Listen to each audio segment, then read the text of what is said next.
Bonjour à tous et bienvenue sur Chess MI. Alors vous êtes de plus en plus nombreux à me demander quel était mon niveau il y a 25 ans lorsque j'ai arrêté les échecs avant d'entreprendre ce projet de reprise que vous suivez à présent. Alors j'ai commencé à vous répondre par écrit dans les chats en dessous des vidéos, mais la question revient de plus en plus souvent, donc je préfère faire une vidéo. Comme ça, si vous reposez la question, eh bien, je vous renverrai vers cette vidéo et c'est comme ça que vous obtiendrez votre réponse. Alors donc il n'y a pas de mystère, il y a 25 ans, enfin presque 30 ans maintenant, parce que cette aventure dure déjà depuis un petit moment, presque 30 ans. Donc j'ai atteint mon meilleur niveau aux échecs avec un classement national de 1900. Je ne sais plus si c'était 1910, 1920 ou 1890, mais je sais que c'était 1900 et dans ces eaux-là. Donc c'était mon meilleur niveau. Et à cette époque, la FID, la Fédération internationale d'échecs, ne classait que les joueurs au-dessus de 2200. Mais elle a décidé de baisser cette limite à 2000. Donc tous les petits malins qui gravitaient aux alentours de 1900, comme moi, à l'époque j'avais une vingtaine d'années, ne rêvaient que d'une seule chose, c'était évidemment d'obtenir un classement FID à 2000, pour deux raisons. D'abord parce que ça sonne mieux que 1900, et ensuite parce qu'il y avait beaucoup de tournois non FID, et donc on pouvait jouer, une fois qu'on avait un classement FID, beaucoup de tournois sans jamais perdre de points, même si on avait des défaites. C'est pas très sport, mais bon voilà, on était jeunes et bêtes, hein, qu'est-ce que vous voulez, c'était comme ça. Les choses sont ainsi faites que lorsqu'il y a une demande, il y a toujours une offre qui apparaît assez vite en face, et des tournois d'accès au classement FID ont commencé à faire leur apparition en France. C'est-à-dire c'était des tournois fermés, où vous rencontriez, alors moi j'ai souhaité participer à un de ces tournois, hein, donc vous rencontriez 5 joueurs en double ronde pour 9 parties ou 10 parties, je sais plus si on... Non, 9 parties je crois, parce que, pour obtenir son premier classement FID, à condition évidemment de réaliser une performance au-dessus de 2000. Le seul problème évidemment, c'est que tout le monde n'avait pas le niveau, notamment ceux qui étaient intéressés. Mais on payait en fait le ticket d'entrée à ce tournoi, et cet argent était redonné aux adversaires immédiatement, donc les joueurs classés FID, qui eux-mêmes du coup n'étaient pas forcément très combatifs, quoi, puisqu'ils avaient bien compris que c'était payé pour permettre à avoir d'autres d'avoir un classement FID. J'ai participé à un de ces tournois, comme je le disais. C'était assez rigolo, puisque j'ai rencontré d'abord un joueur que je connaissais, qui était 1850 un mois avant, et il avait un classement de 2100 et quelques, puisqu'il avait fait un de ses tournois FID aussi, ça avait lieu tous les mois. Hein. Il avait un classement de 2100 en ayant été 1850 juste avant. Donc j'ai rencontré 2 fois, je l'ai battu 2 fois, donc ça c'était très bien pour moi. Alors je vous raconte ça, c'était il y a presque 30 ans, mais je m'en souviens très très bien, parce que c'était un moment important pour moi, je m'étais préparé pour ce petit tournoi.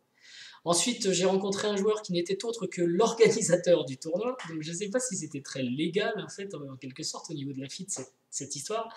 Donc, lui-même organisait les tournois, faisait se rencontrer les joueurs, et il avait aussi un classement au-dessus de 2000, donc il jouait le tournoi. Donc, du coup, dans les 2 parties où je l'ai rencontré, on a fait des nuls. Je me souviens, on a eu une nulle en 17 coups. Et une deuxième partie nulle dont je me souviens moins, mais bon. Il y avait un troisième joueur qui n'était pas très combatif non plus, j'ai envie de dire 2 faites, donc 2 nuls rapides. Et le dernier joueur que j'ai eu à affronter était un petit peu plus ennuyeux, parce que c'était un 2250 lui, et il avait l'air de vouloir résister. Et bon, ma chance, c'est que je l'ai rencontré qu'une seule fois, parce que j'avais suffisamment de parties avec les 9 parties. Et alors il a poussé un petit peu, j'ai résisté, et finalement il a accepté ma proposition de nul, parce que c'était ça le but, hein, tout le temps. Je crois que c'était aux alentours du 40e coup, quelque chose comme ça. Alors je dis je crois, je me rappelle, mais en réalité j'ai revu les parties aussi, parce que ça m'a amusé, l'intérêt c'était noté. Donc ce qui fait qu'à cette époque, avec mon niveau à 1900, j'ai obtenu un classement à 2114. Et nous étions nombreux dans ce cas-là, au début de l'abaissement de la limite FID, à avoir des classements comme ça un petit peu gonflés. Par contre, c'était beaucoup moins amusant après, parce que pour conserver le classement, c'était presque impossible. Il fallait jouer que dans des tournois non FID, ok, où malgré tout on se faisait aligner, enfin moi je me suis fait aligner contre 1700, donc c'était vexant. Et puis très vite, les tournois non-feed ont disparu, tous les tournois sont devenus homologués feed. Et plutôt que de perdre ce classement, j'ai carrément arrêté de jouer. Donc finalement, c'était pas une bonne idée parce que ça m'a démotivé, si vous voulez. J'ai senti que j'allais perdre tous mes points et ça m'a démotivé. Et c'est là que j'ai arrêté de jouer aux échecs. Donc en même temps, en quelque sorte, j'ai obtenu un classement arbitraire et en même temps, j'ai arrêté de jouer. Voilà, et je n'ai plus rejoué donc pendant 30 ans. Alors, la deuxième question que vous me posez, c'est, alors déjà pour bien répondre à la première, j'ai eu un Elo Feed à 2114, mais en réalité, mon vrai niveau était 1900. Je vous ai expliqué comment ce Elo était apparu. Ça veut dire aussi autre chose, c'est que quand j'ai recommencé à jouer en compétition, j'avais encore un coefficient 40, ce qui veut dire que je gagnais ou je perdais beaucoup de points. Et comme j'ai évidemment perdu toutes mes parties, hein, c'était l'année dernière ça, ce premier classement est tombé très très vite jusqu'à 1860. Et 1860, vu que ça faisait un an ou deux que je m'entraînais, que je réapprenais les ouvertures, que je jouais sur Lichess, etc., bah, me semble être cohérent. Peut-être même un peu moins, parce que c'est des points que je perdais, je ne suis pas tombé jusqu'au bout, mais 18,50 est sans doute effectivement le niveau que j'avais retrouvé après 1 ou 2 ans de préparation, euh, euh, pré-compétition en fait, 30 ans plus tard. Donc ça m'amène à votre deuxième question qui est est-ce que tout cela m'a aidé pour progresser aujourd'hui? Évidemment. D'ailleurs, la question en fait ne se pose pas. C'est évident. Si vous avez déjà joué aux échecs, et donc ça a été mon cas, euh, que vous avez eu un classement quel qu'il soit d'ailleurs, même au bout de 30 ans, vous avez un avantage. Vous n'avez pas à réapprendre les règles. Il y a des choses qui restent immuables tout de même que vous ne pouvez pas oublier, telles que l'importance du développement. Il faut se développer au début de la partie, jouer vers le centre. C'est mieux en finale d'avoir un roi actif au centre aussi. Ce genre de principe hyper générique de base, ça vous les gardez et vous avez toujours l'intuition quand même qui va dans le bon sens. Ce qu'avait fait noter d'ailleurs un des spectateurs de la chaîne, l'un d'entre vous, en regardant mes premières parties, que j'étais vraiment pas très bon, mais j'avais une très bonne intuition. Donc là, voilà, on a quand même l'instinct d'aller vers des meilleurs coups. Enfin, une intuition qu'il faut rapporter au niveau d'un joueur qui était 1900. Voilà, donc ça c'est le premier point. Est-ce que ça m'a aidé? Donc oui, évidemment, grâce à ces principes de base. Par contre, il ne faut pas se leurrer, euh, l'aide s'arrête là. Et ça, je l'ai douloureusement constaté quand j'ai voulu reprendre. C'est-à-dire que d'un point de vue technique, 30 ans, c'est quand même beaucoup, enfin 25 à l'époque, c'est quand même beaucoup, beaucoup de temps. Toute une vie est passée par là, se marier, avoir des enfants, etc., faire totalement autre chose que les échecs.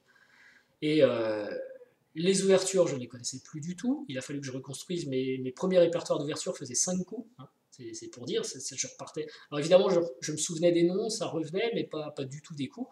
Donc les premiers, j'ai dû reconstruire brique par brique les répertoires d'ouverture. Pour ce qui est des finales, c'était à peu près la même chose. Je ne savais plus ce qu'était la règle de l'opposition. Alors ça surprend toujours les gens quand je le dis et je crois qu'ils ont du mal à me croire, mais je vous le confirme, j'ai dû réapprendre mes premières finales avec roi plus pion contre roi, et d'ailleurs je les révise encore aujourd'hui du coup, parce qu'elles sont dans ma base en fait d'apprentissage que je fais grossir depuis le début. Mais toutes les finales élémentaires de pion, les maths élémentaires aussi, alors dame plus roi ou deux tours plus roi, ça allait, mais fou cavalier, paire de fou, tout ça j'ai dû réapprendre. Je savais plus, j'ai aucune idée de la façon dont ça marchait. Donc la technique n'était vraiment plus là, et ça c'est quelque chose qu'on perd vraisemblablement sur 25 ans. Les connaissances, la technique, pas de référence non plus. Bon, donc autant de points faibles. Et évidemment la tactique, le calcul, ça marche plus du tout. On n'a aucune méthode de calcul. Le processus aussi, ça je le cherche encore d'ailleurs, j'ai toujours du mal, mais aucune méthode de calcul sur laquelle on peut capitaliser. Et le dernier point, c'est la psychologie, qui est, je m'en rends de plus en plus compte, hein, hyper importante au jeu d'échecs et très, très, très importante en compétition. Eh bien, j'avais évidemment aucun repère lorsque je me suis assis face à des hommes en vrai en compétition, même si je m'étais entraîné sur Lichess auparavant, enfin homme, enfant ou jeune fille. D'ailleurs, à chaque cas, il y a un aspect psychologique à gérer aussi qui est différent, enfin en tout cas au début. De toute façon, ce que j'avais pu connaître dans ma propre enfance aux échecs n'avait plus de réalité, puisque toute une vie était passée par là. et ma psychologie était plus la même que celle du gamin de 15 ou 16 ans que j'étais quand je jouais, quoi. Donc, des bénéfices, c'est sûr, ça aide d'avoir déjà joué. Pour répondre à toutes les questions, hein, oui, ça m'aide, assurément. Euh, Mon niveau est déjà aujourd'hui, je pense, bien supérieur à ce qu'il était à l'époque. Enfin, je suis sûr, parce que j'ai regardé des parties aussi. Et, euh, et le niveau aussi des adversaires est beaucoup plus important aujourd'hui qu'à l'époque. Il y avait beaucoup moins de joueurs, c'était beaucoup plus facile de gagner des points. Aujourd'hui, tous les joueurs sont entraînés, bien documentés, bien formés. Donc c'est beaucoup plus dur de gagner des points aujourd'hui. Et donc je suis très content de ce qui se passe aujourd'hui, mais je ne renie pas du tout le fait que j'ai été, il y a 25 ans, un joueur à 1900 et que j'ai eu un classement à plus de 2100. Mais là, je vous ai quand même expliqué la réalité de la formation de ce classement. C'était totalement artificiel. Voilà, donc j'espère avoir répondu à vos questions.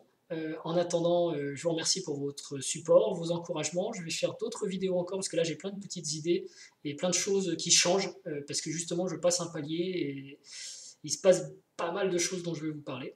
Donc je vous dis à très bientôt. Pouce bleu à vous parce que vous êtes plus de 1000 et ça me donne la pêche. Vous êtes aussi de plus en plus nombreux autour de moi physiquement. Vous devenez mes amis et ça aide beaucoup aussi. On va progresser ensemble. Donc je vous dis à très bientôt et merci. Au revoir.